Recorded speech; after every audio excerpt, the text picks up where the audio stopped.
So, hello everyone. Welcome to episode number 7 of this series called 60 Days as an Option Buyer. Guys, मेरे हिसाब से आज के इस वीडियो के अंदर हम काफ़ी ज़्यादा अच्छा लर्निंग डिस्कस करने वाले हैं और काफ़ी इंपॉर्टेंट टॉपिक के ऊपर एक डिस्कशन करने वाले हैं। हो सके तो ये वीडियो थोड़ा सा शांति से सुनना, जब फोकस करने के मूड में हो उस टाइम पे ये पर्टिकुलर वीडियो को सुनना। आज का ये वीडियो अलग क्यों है उसका भी हम डिस्कशन करेंगे, पर ये वीडियो के अंदर काफ़ी इंपॉर्टेंट टॉपिक का हम डिस्कशन करने वाले हैं। तो जैसा कि हमारी रेगुलर प्रैक्टिस है, हम इस पूरे वीडियो को टोटल 3 पार्ट में डिवाइड कर लेंगे। सबसे पहले हम ये डिस्कस करेंगे कि कल के वीडियो के अंदर हमने आज के लिए क्या प्लान बनाया था। सेकंड, आज एग्जैक्टली हमने क्या किया। एंड थर्ड, कल के लिए हमारा क्या प्लान रह सकता है।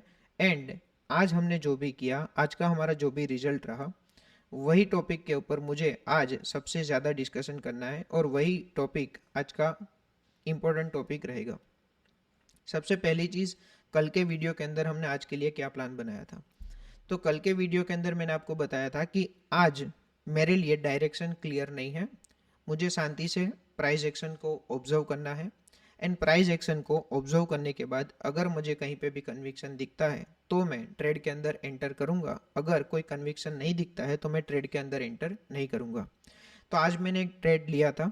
ट्रेड कौन से टाइम पे लिया, क्या प्राइस एक्शन को देख के ऑब्जर्व किया, क्या प्राइस एक्शन को देख के मैंने ट्रेड लिया, और उसमें से क्या लर्निंग मिल सकता है, price action wise learning discuss करेंगे। एंड ट्रेड को देखने के बाद जो मुझे इंपॉर्टेंट टॉपिक का डिस्कशन करना है वो पर्टिकुलर टॉपिक का हम डिस्कशन करेंगे। सबसे पहले देखते हैं आज के ट्रेड का वीडियो कि आज हमने कौन से टाइम पे ट्रेड लिया और वो प्राइस एक्शन में से क्या लर्निंग मिल सकता है और आज का हमारा रिजल्ट क्या रहा। देखो, ध्यान से देखना, वीडियो ओपन कर रहा हूँ। तो आज का मेरा ट्रेड टोटल 27 मिनट्स तक रनिंग था। कौन से टाइम पे कौन से ट्रेड के अंदर एंटर किया वो ध्यान से देखना। तो आज 25,350 के कॉल ऑप्शन के अंदर एंटर किया था। 975 क्वांटिटी बाय की थी। एवरेज बाइंग प्राइस मेरी 65.35 थी। स्टॉप लॉस ऑर्डर प्लेस था 55.35, यानी कि 10 पॉइंट्स का स्टॉप लॉस था। एंड 1:2 का बची होगा 85 आ जाएगा तब, एंड 1:3 का बची होगा 95 आ जाएगा तब।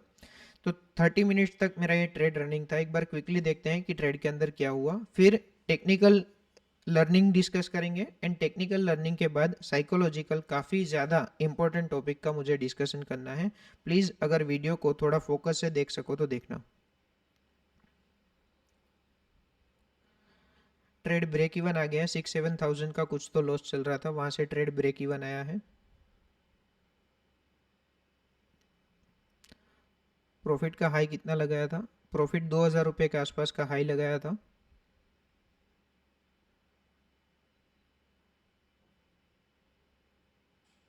वापस 2,000 रुपये के आसपास का प्रॉफिट आया है।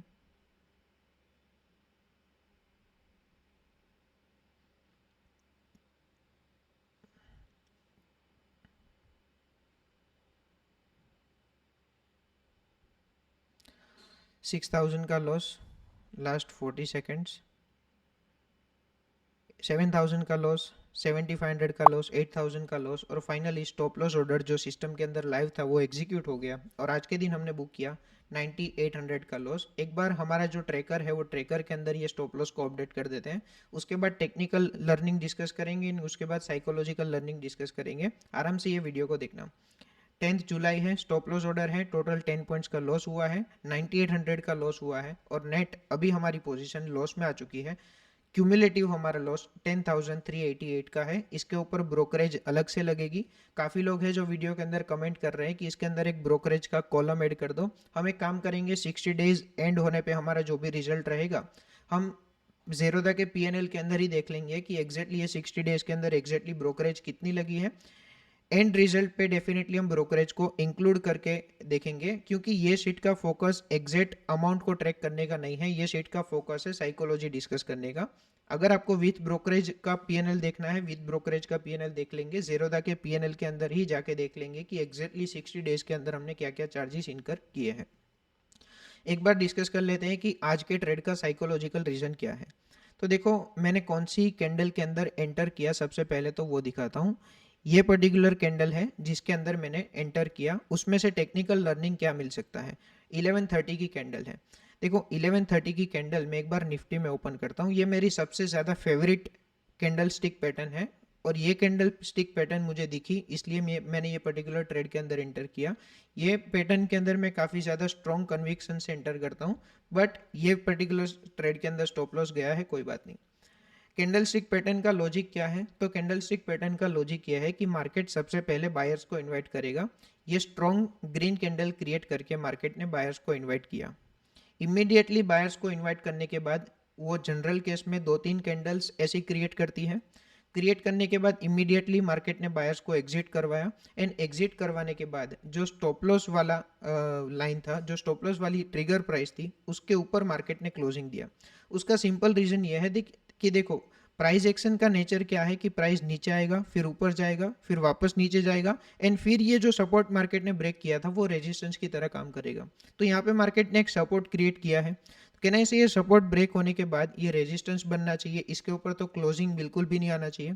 फिर भी मार्केट ने इसके ऊपर क्लोजिंग दे दिया, इसलिए यहाँ पे मैंने बुलिश ट्रेड के अंदर एंटर किया था एंड फिर मार्केट ने मेरे स्टॉप लॉस को हिट कर दिया। मैं कौन से टाइप के ट्रेड को ढूंढने की ट्राई कर रहा था, एक सिमिलर पैटर्न मैं आपको कॉल ऑप्शन के अंदर दिखाता हूँ, ध्यान से देखना।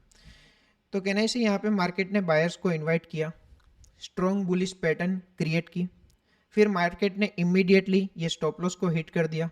जैसे ही मार्केट ने ये स्टॉप लॉस को हिट किया, इसका मतलब क्या हुआ कि ये जो सपोर्ट पहले सपोर्ट था अभी वो रेजिस्टेंस की तरह काम करना चाहिए। इसका मतलब क्या हुआ कि ये सपोर्ट ब्रेक होने के बाद मार्केट इसको रिटेस्ट करने के लिए आना चाहिए, वापस से बेरिश मोमेंटम कंटिन्यू होना चाहिए। पर मार्केट ने क्या किया कि ये सपोर्ट के ऊपर मार्केट ने क्लोजिंग दे दिया। तो मैं ये टाइप के मोमेंटम को फाइंड करने की ट्राई कर रहा था कि यहाँ से आप देखो तो कितने पॉइंट्स का मोमेंटम मार्केट ने दिया है। तो मार्केट ने टोटल कुछ 50-60 पॉइंट्स के आसपास का मोमेंटम दिया है। मैं ऐसे मोमेंटम को कैप्चर करने की ट्राई कर रहा था, बट यहाँ पे हमें एग्जिट करवाने के बाद मार्केट ने वापस से ये टाइप की पैटर्न क्रिएट की और यहाँ पे वो मोमेंटम मिला था। ये सबसे ज़्यादा फेवरेट पैटर्न में से एक पैटर्न है। यहाँ पे आप देखो तो मान लो ये कैंडल का लो क्या है, ये कैंडल का लो 33 है। 43 के अंदर मेरी एंट्री होती तो इजीली मुझे 1:3 कैप्चर हो जाता, 50-60 पॉइंट्स तक का मोमेंटम मार्केट ने दिया है।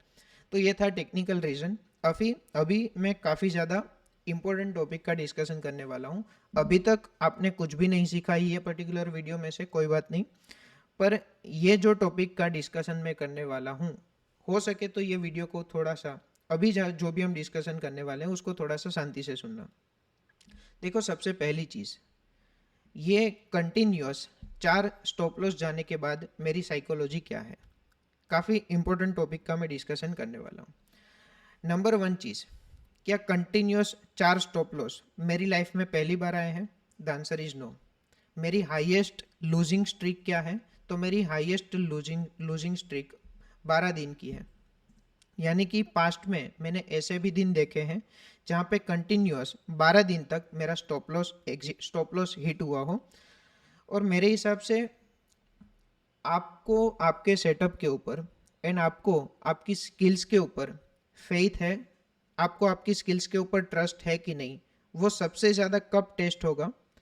ऐसा टाइम आएगा जहाँ पे आप continuous back to back stop loss hit कर रहे हैं, उस टाइम पे आपको आपकी स्किल्स के ऊपर डाउट आएगा कि क्या मेरा सेटअप वर्दी है, क्या मैं सच में ट्रेडिंग जानता हूँ, क्या मैं ट्रेडिंग के अंदर सक्सेसफुल बन सकता हूँ।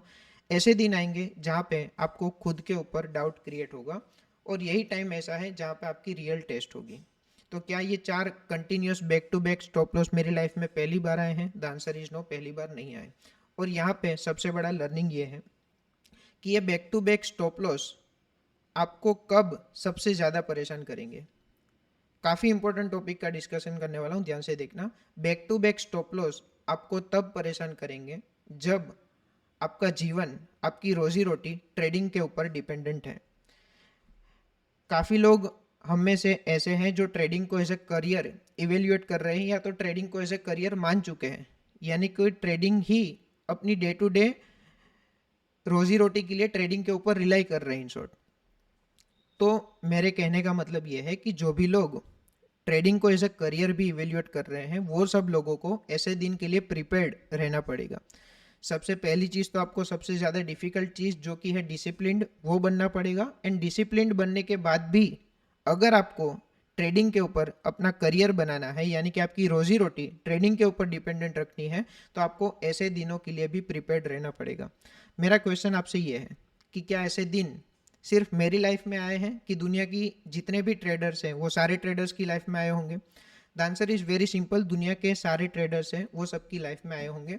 और ये सीरीज़ के अंदर इनिशियल फेज के अंदर ही ऐसे दिन आए हैं, उस बात की मुझे सबसे ज़्यादा खुशी है। ये बात की सबसे ज़्यादा खुशी मुझे क्यों है? उसके मल्टीपल रीज़न हैं। उसमें से कुछ रीजंस में अगर डिस्कस करूं तो रीज़न नंबर 1, ऐसे सब्सक्राइबर्स जो काफ़ी ज़्यादा हाई एक्सपेक्टेशन लेके आए थे उसकी एक्सपेक्टेशन एकदम रियलिस्टिक हो जाएगी। नंबर 2, ऐसे लोग जो ट्रेडिंग को एज ए करियर इवेल्युएट करना चाह रहे हैं उसको एकदम क्लैरिटी मिलेगी कि ट्रेडिंग से वो क्या एक्सपेक्ट कर सकते हैं और ट्रेडिंग से क्या क्या टाइप का रिजल्ट मिल सकता है। अगर आपकी रोजी रोटी अगर आपको ट्रेडिंग के ऊपर डिपेंडेंट रखनी है तो ट्रेडिंग की रियलिटी क्या है। तो नंबर 1, सब्सक्राइबर्स की एक्सपेक्टेशन राइट सेट होगी। जो लोग ट्रेडिंग को एज ए करियर इवेल्युएट करना चाह रहे हैं उसको क्लियर पिक्चर दिखेगा कि भाई इतने डिसिप्लिन होने के बाद भी क्या नेगेटिव रिजल्ट जा सकता है। थर्ड, हम में से काफ़ी ज़्यादा लोग ऐसे होंगे जो ऑप्शंस के अंदर काफ़ी ज़्यादा लॉस कर रहे हैं। मैं आपको 2 चॉइस दे रहा हूँ, दोनों में से एक चीज़ चूज़ करना। चॉइस नंबर 1, ऑप्शन के अंदर लॉस करना है और रैंडम ट्रेडिंग करके लॉस करना है और अल्टीमेटली लॉस में रहना है। चॉइस नंबर 2, डिसिप्लिन रह के आपको लॉस करना है। आपको जीवन में कौन सी चीज़ काम आएगी? कहने से अगर कोई इंसान ट्रेडिंग के अंदर सक्सेसफुल नहीं होता, फिर भी ट्रेडिंग जो आपको इंसान बनाएगी, ट्रेडिंग जो आपको डाउन टू अर्थ ला के रखेगी, मतलब आज कोई भी कितना भी इंटेलिजेंट बंदा हो, ऐसा नहीं हो सकता कि उसके बैक टू बैक टारगेट ही हिट होंगे, वो ज़िंदगी में कभी स्टॉप लॉस ही नहीं रखेगा। मार्केट सबसे पहले तो हमें ये एक्सेप्ट करना सिखाएगी कि अब भाई कंटिन्यूस बैक टू बैक कितने भी दिन, जैसे मैं पास्ट में 12 दिन तक गलत प्रूव हुआ था, अब कितने भी डिसीजन आपकी लाइफ में गलत प्रूव हो सकते हैं, अब कितने भी इंटेलिजेंट क्यों ना हो। तो कहना है इसे रैंडम ट्रेडिंग में लॉस करने से बेटर है सिस्टमेटिक लॉस करना। मार्केट कुछ नहीं तो एटलीस्ट आपको एक हम्बल पर्सन तो बना ही देगी। नंबर 1, मैंने बोला कि सब्सक्राइबर की एक्सपेक्टेशन सेट होगी, व्यूअर्स की एक्सपेक्टेशन सेट होगी। नंबर 2, जो ट्रेडिंग को एज ए करियर इवेल्युएट करना चाह रहे हैं उसको एकदम रियलिटी देखेगी कि क्या ट्रेडिंग है। नंबर 3, मैंने आपको ऑप्शन बताया कि मेरे हिसाब से रैंडम लॉस लेने से बेटर तो ये है कि थोड़ा systematic loss low. And number 4, जो लोग ट्रेडिंग को एज अ करियर इवेल्युएट करना चाह रहे हैं वो इनिशियल फेज में एटलीस्ट ट्रेडिंग को as a full time career evaluate नहीं करेंगे, वो एक बार एटलीस्ट पार्ट टाइम को ट्रेडिंग को एज अ करियर इवेल्युएट करके देखेंगे कि मैं 6 महीने या तो 1 साल के लिए ट्रेडिंग को पार्ट टाइम इवेल्युएट करता हूँ। अगर वर्कआउट हुआ, अगर मेरी डे टू डे लाइफ को ये सूट हुआ तो मैं ट्रेडिंग को कंटिन्यू करूँगा, अदरवाइज मैं ट्रेडिंग को नहीं करूँगा। और एटलीस्ट सबसे बड़ा पॉइंट, ये जर्नी के इनिशियल फेज के अंदर इतने ज़्यादा स्टॉप लॉस आए हैं उससे डेफिनेटली ये प्रूव होगा कि मैं कोई फेक चीज़ यहाँ पे दिखाने नहीं आया हूँ, मैं फेक प्रोमिस देने के लिए नहीं आया हूँ, मैं फॉल्स प्रोमिस देने के लिए नहीं आया हूँ, या तो मैं अनरियलिस्टिक एक्सपेक्टेशन सेट करने के लिए नहीं आया हूँ।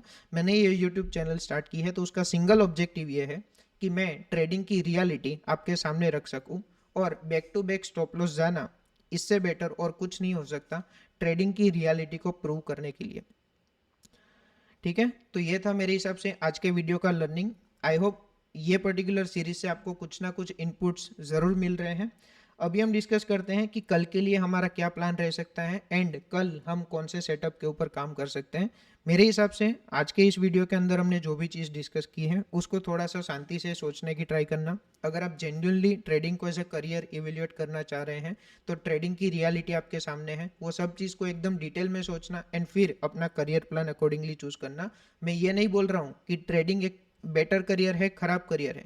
ट्रेडिंग की ऑल टुगेदर एक डिफरेंट रिक्वायरमेंट है, different kind of mindset trading के अंदर रिक्वायर्ड होता है। वो माइंडसेट के लिए आपको प्रिपेयर्ड रहना होगा ट्रेडिंग में आने से पहले। बाद में ऐसा कुछ नहीं होना चाहिए कि ये इन्फॉर्मेशन मुझे पहले पता नहीं थी। आपको ट्रेडिंग को एज ए करियर इवेल्युएट करना है तो एक इन्फॉर्म्ड डिसीजन लेना होगा। मैंने अगर एक इन्फॉर्म्ड डिसीजन लिया है तो मैंने कुछ सोच समझ कर डिसीजन लिया है और मैंने काफ़ी ज़्यादा टेस्टिंग करके ये डिसीजन को लिया है। ऐसा नहीं है कि हड़बड़ी में डिसीजन लिया, काफ़ी टाइम ये टॉपिक के ऊपर सोचा है, काफ़ी टाइम मैंने ट्रेडिंग को पार्ट टाइम भी इवेल्युएट किया है। हो सकता है कि मैं अभी भी दूसरी इनकम के ऊपर डिपेंड रहता हूँ मेरी डे टू डे रूटीन के लिए, रोजी रोटी के लिए, बट आपको भी ये चीज़ के ऊपर डिटेल में ज़रूर सोचना चाहिए। यूट्यूब के अंदर आपको काफ़ी ज़्यादा इन्फ्लुएंसर्स ऐसे मिलेंगे जो ऐसा दिखाएंगे कि वो करोड़ों रुपए छाप रहे हैं, मतलब ऐसी ऐसी गाड़ी, ऐसी ऐसी वॉच ले रहे हैं जो शायद ही सबका ड्रीम हो कि ये वॉच या तो ये गाड़ी मैं भी परचेस करूं। बट आप एक बार ये भी सोच के ट्राई करना कि उसको ट्रेडिंग में से कितना प्रॉफिट हो रहा होगा, कितना लॉस हो रहा होगा और उसकी एक्चुअल इनकम कहाँ से आ रही होगी। अदरवाइज आपको जो भी डिसीजन लेना है वो रियलिटी के बेसिस पे लेना है, ना कि यूट्यूब के अंदर फैंसी लाइफस्टाइल को देख के।